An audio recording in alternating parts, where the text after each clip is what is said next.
I'm in the process of taking my tree stands down, bringing them in, cleaning them up, making sure they're safe.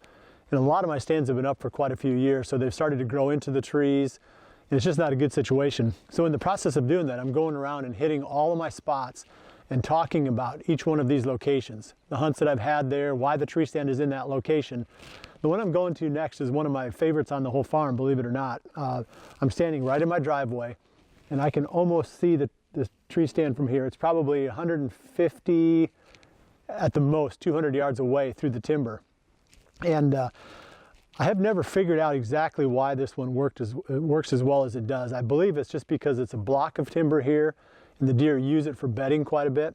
So, you know, it's just a tree stand set back in a bedding area, but it's on the north fringe of the bedding area. Most of the bedding is toward the south end of this block of woods, so I think it's safe to go in and out of it without bumping the deer, because I think they mostly bed, like I said, to the south of it, on the lower edge, kind of where the point overhangs the fields.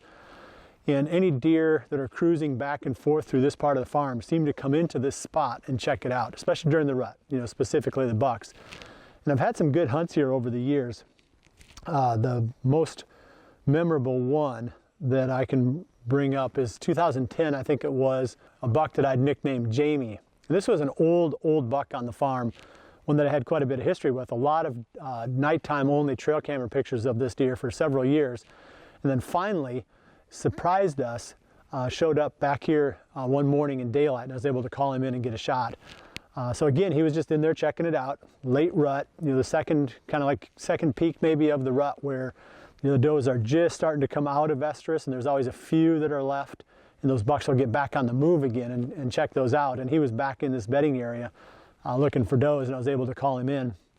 The other thing that works really well for this spot, other than the fact that it's close and it's handy and it's easy to hunt, you know, if I wake up late or something, you know, I can be in that stand in 10 minutes. But I can access it by going near the road, the county road, and then dropping straight in. And you know, the deer just don't really know that I'm hunting it. It just works out really well. Any deer passing on would be the east side, would be down the hill from me. And if I hunted on a west wind, it blows my scent out over the top of them. And it's worked really well over the years. I've had a lot of stands on the farm that are like that, where I'm setting up on ridges and my scent blows out over valleys on the downwind side. And this is just another example of that. So I'm going to get this one pulled down, and then I'll go ahead and grab a couple more of these.